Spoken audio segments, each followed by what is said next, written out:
Callum Thorne had $43.17 in his bank account, a 7-year-old son who believed he was a superhero, and exactly 3 seconds to decide if a stranger's life was worth risking his own.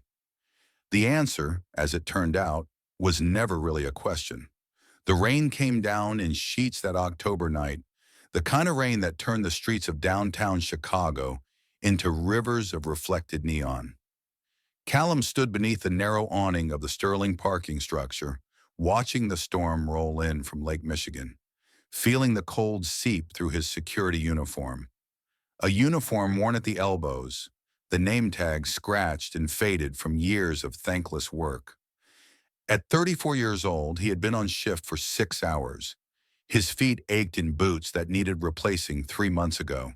And somewhere across the city, his 7-year-old son Theo was curled up on a neighbor's couch, fast asleep, clutching his favorite book, Where the Wild Things Are. Callum checked his phone. A photo from Mrs. Rosalind Pemberton, the 72-year-old widow who watched Theo during his night shifts. In the picture, Theo's small face was peaceful, one hand still gripping the worn pages. Something tightened in Callum's chest, that familiar mixture of love and guilt. Love, because that little boy was his entire world. Guilt, because he wished he could be there to tuck Theo in every night instead of working until 2 in the morning just to keep their heads above water. 3 years since Miranda left, she had decided that motherhood and marriage weren't what she wanted after all. The divorce papers came by mail. The child support checks never did. So he worked, construction from 6 in the morning until 3 in the afternoon. Then 2 precious hours with Theo, helping with homework, making dinner, listening to stories about school. Then Mrs. Pemberton would arrive, and Callum would head to his second job until the early morning hours. His father's voice echoed in his memory, words spoken when Callum was just a kid. You measure a man not by what he has, but by what he does when someone needs help. You always step up, Callum, even when it costs you. His father had died at 49. Heart attack. Worn out from too much work. Callum had sworn he wouldn't end up the same way. But here he was, running the same race. Across the street, the Monarch Grand Hotel rose like a monument to everything Callum would never have. Glass and steel glowing with golden light.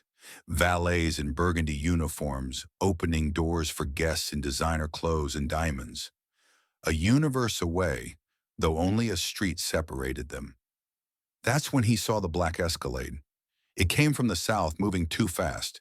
Its headlights cut through the rain as it barreled toward the intersection, then jerked to a stop directly in front of the hotel entrance. Something felt wrong, urgent, aggressive. The SUV sat there, engine running. Black Escalade, windows heavily tinted, no front license plate. The hotel's glass doors opened, and a woman emerged. Even through the rain, she was striking. Crimson coat vivid against the gray night. Dark hair pulled back.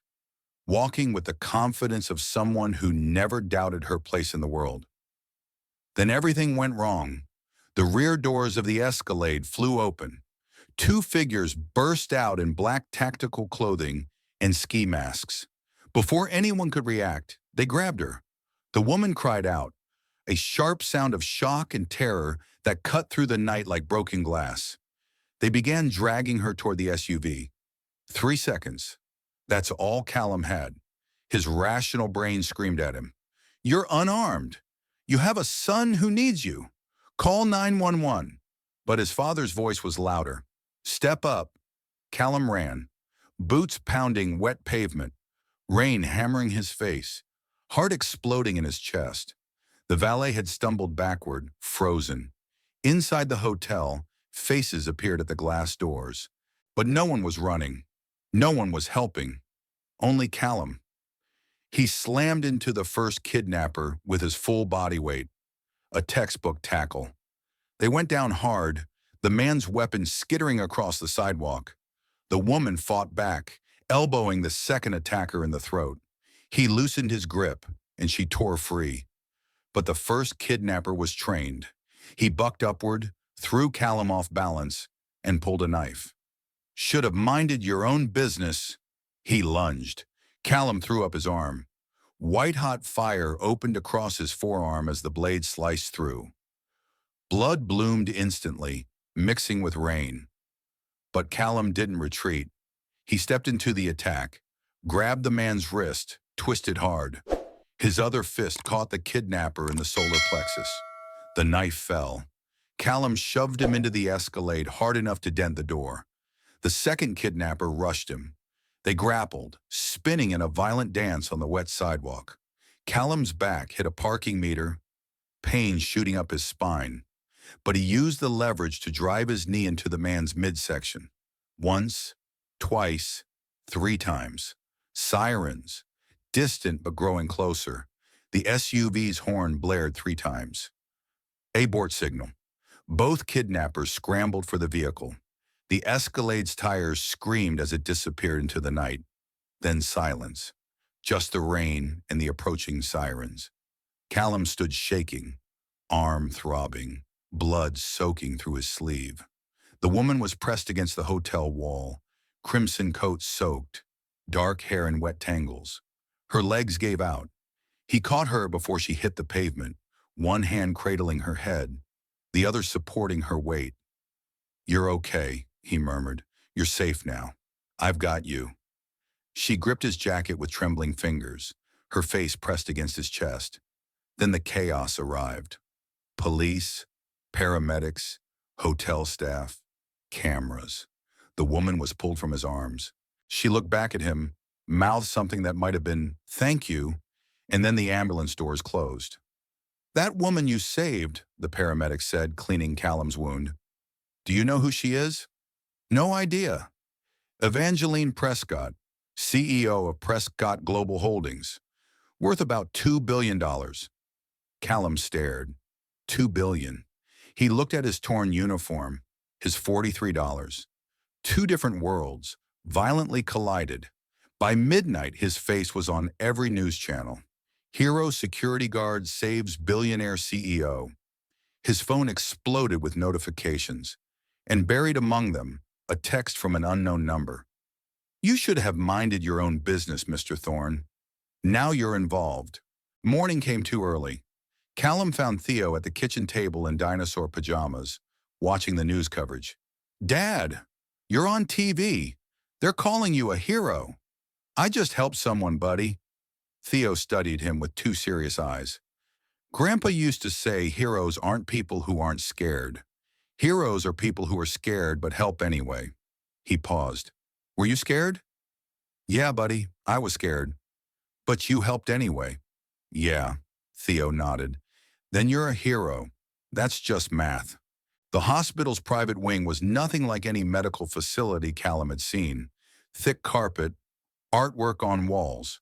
He felt out of place in worn jeans and flannel. Evangeline Prescott sat by the window in a silk robe, a small bandage on her temple. She stood when he entered. "Mr. Thorne, thank you for coming. How are you feeling?" "Better than I have any right to feel. Thanks to you." They sat across from each other. She studied him with those dark, intelligent eyes. "You ran toward danger. Put yourself between me and those men. Got hurt protecting me." Her gaze dropped to his bandaged arm. 15 stitches because of me. "I have a son," Callum said. "He's 7. And I thought, what if someone grabbed him? I'd want someone to step up. So I did." Something shifted in her expression. "What's his name?" "Theo." "Does he know?" "Not really. He's just a kid. He doesn't need to know how scary the world can be." Evangeline walked to the window. "I've lived in this city my entire life.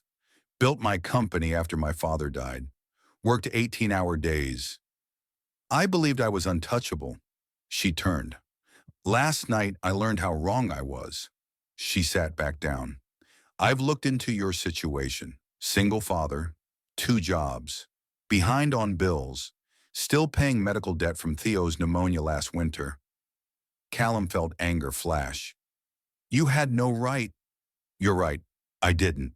But I needed to understand who saved me." She leaned forward. I want to offer you a job. Not security, not charity. I'm starting a public safety foundation, funding community protection programs, training neighborhood watch volunteers. I need someone to run it who understands what protecting people actually means. Why me?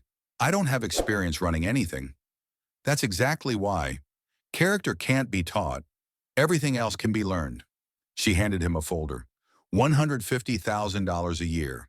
Benefits. Health insurance for you and Theo. Everything you need to actually have a life instead of just surviving. Callum stared at the number. More than both his jobs combined. This isn't charity, she said. This is me recognizing character when I see it. He thought of Theo, of his father, dead at 49 from exhaustion. Okay, he said, I'll do it. The first weeks were overwhelming. Prescott Global Holdings headquarters. 40 stories of glass and steel. His office overlooked the entire city. Department heads questioned his qualifications. But Callum spoke from the heart at his first meeting. I know what it's like to live in neighborhoods where people are scared to let their kids play outside. I'm not asking you to believe in me yet. I'm asking you to give me the chance to earn it. Slowly, the skepticism faded. Morning coffee with Evangeline became ritual. Professional boundaries blurred into friendship. She shared her loneliness at the top. He shared his fears of inadequacy. One evening, Evangeline came to Callum's apartment to review grant applications. Theo studied her from the doorway. Are you my dad's boss? I suppose I am. He smiles more since he started working for you. He used to look tired all the time. Now he looks hopeful. Evangeline glanced at Callum, something soft in her expression. Theo continued. My grandpa used to say some people are like puzzle pieces. They look broken by themselves. But when they find the right match, they make something whole. He looked between them. Maybe you're each other's puzzle piece. Neither adult could speak. It was a Tuesday night when everything shattered again. Theo was asleep. Callum sat reviewing proposals when his phone buzzed. Unknown number. A photo. Theo walking out of school, backpack bouncing, completely unaware he was being photographed. We know where you live. We know where your son goes to school. Stay out of what doesn't concern you. Callum's blood turned to ice. Within an hour, he and a sleepy Theo were in the back of a black SUV, heading to a secure estate outside the city. Dad, what's happening? We're going on an adventure. Ms. Prescott has a cool house, big yard, maybe ducks. Ducks? Maybe. In the apartment lobby, Mrs. Pemberton grabbed Garrett Callahan's arm. You take care of my boys, or you'll answer to me. Yes, ma'am. In the car, Theo asked quietly, Are bad guys coming after us because you helped that lady? Callum's heart broke. Yeah, buddy, I think they are. Do you wish you hadn't helped her? Long pause. No, because that's who I am. That's who I'm teaching you to be. We help people, even when it's hard. Theo nodded. Then I'm glad you helped her too. 3 days later, the phone call came. FBI caught a break, Garrett said. One kidnapper's cooperating. They've identified the mastermind. Who? Her cousin, Damian Prescott, former business partner. She bought him out 5 years ago, fair market value. He lost everything in bad investments, orchestrated the kidnapping for ransom and revenge. That evening, Evangeline arrived at the cottage, exhausted. He was at my birthday party last month, she said, voice hollow. Held my hand at my father's funeral. Told me how proud Dad would be. I'm sorry. He threatened your son. Sent that photo of Theo. Her voice cracked. I will never forgive him. Neither will I. They sat in silence as the sun set. I've made arrangements, she said finally. Damien will be arrested at the shareholders' meeting, in front of everyone. He wanted to destroy me publicly. He'll be destroyed publicly. That's not revenge. That's justice. The shareholders' meeting filled the 40th floor boardroom. Hundreds of people, board members, investors, press. Evangeline took the podium. Before we begin, I need to address what happened 2 weeks ago. On screen, news footage appeared. Callum tackling the kidnapper. My cousin, Damian Prescott, orchestrated my kidnapping. He hired those men. He intended to demand $50 million while destroying my reputation. Gasps rippled through the crowd. Damian stood abruptly. That's a lie. But his plan failed, Evangeline continued, because a man I'd never met risked his life to save mine. The screen changed. Security footage, Damian's own voice, recorded without his knowledge. You took everything from me. I was desperate. FBI agents moved through the crowd. Damian Prescott, you're under arrest for conspiracy to commit kidnapping, extortion, and terroristic threats. They handcuffed him in front of hundreds of people, cameras flashing. You wanted to take everything from me, Evangeline said. Instead, you've lost everything yourself. That's justice. Garrett appeared at Callum's shoulder as they led Damian away. Not bad, he said quietly. For a parking lot security guard. Takes one to know one. Your father raised a good man, Thorne. 3 months later, the foundation gala was held at the Monarch Grand Hotel. Callum stood near the entrance in a tuxedo. Beside him, Theo fidgeted in his small suit. This is boring, Dad. I know, but it's important. Will there be cake? Definitely. Patricia Ashworth caught his eye from across the ballroom and raised her champagne glass. A small salute from the woman who had guided him through those overwhelming first weeks. Evangeline took the stage. 3 months ago, a stranger risked his life to save mine. He didn't know who I was. He didn't want a reward. He just saw someone in trouble and ran toward danger instead of away. Her eyes found Callum. That man reminded me what real courage looks like. Tonight we honor Callum Thorne. But more than that, we celebrate what he represents. The truth that ordinary people can do extraordinary things. Later in the hotel's quiet library, Evangeline found him alone. I need to tell you something, he said. I need to tell you something too. They both laughed nervously. I've been trying to figure out what we are, Callum said. You're my employer. You're from a different world. And I'm terrified I'm misreading everything. You're not misreading anything. But Theo comes first, always. I wouldn't want to be with someone who didn't put their child first. The library door burst open. Dad! Theo stood there, face flushed. Mrs. Pemberton says there's cake. Also, are you going to kiss her or what? It's getting weird. Evangeline laughed. Out of the mouths of babes.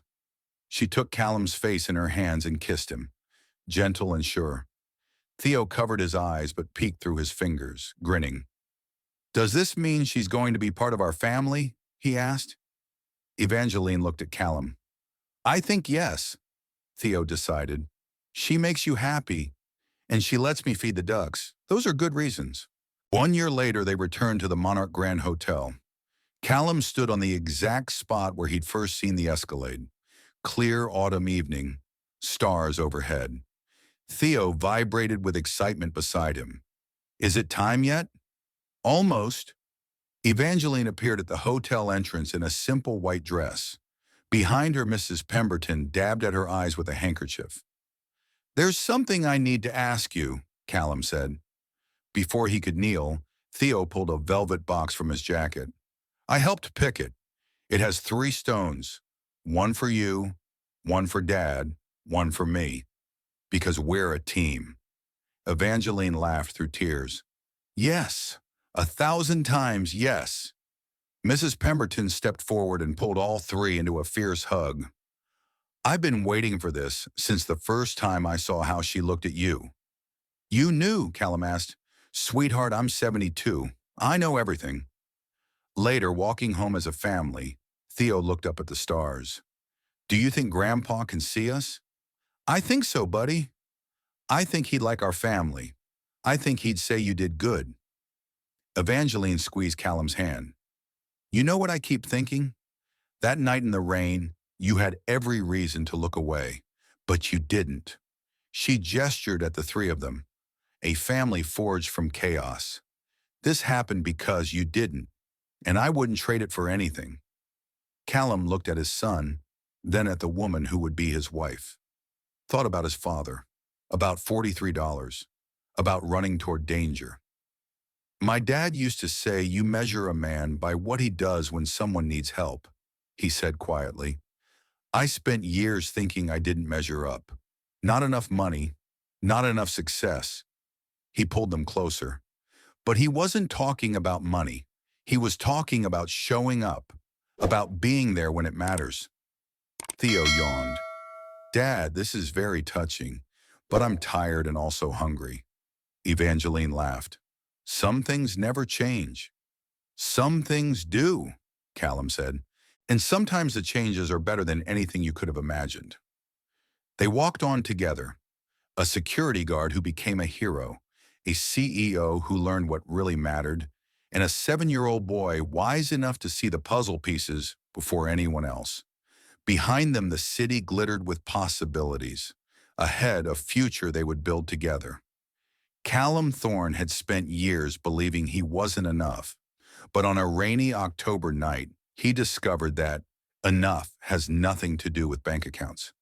It's about showing up when it matters, running toward danger instead of away, choosing courage even when you're terrified.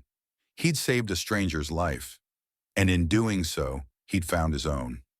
Sometimes the bravest thing isn't fighting, it's believing you deserve the happiness that comes after. Callum believed it now, and he was never going back.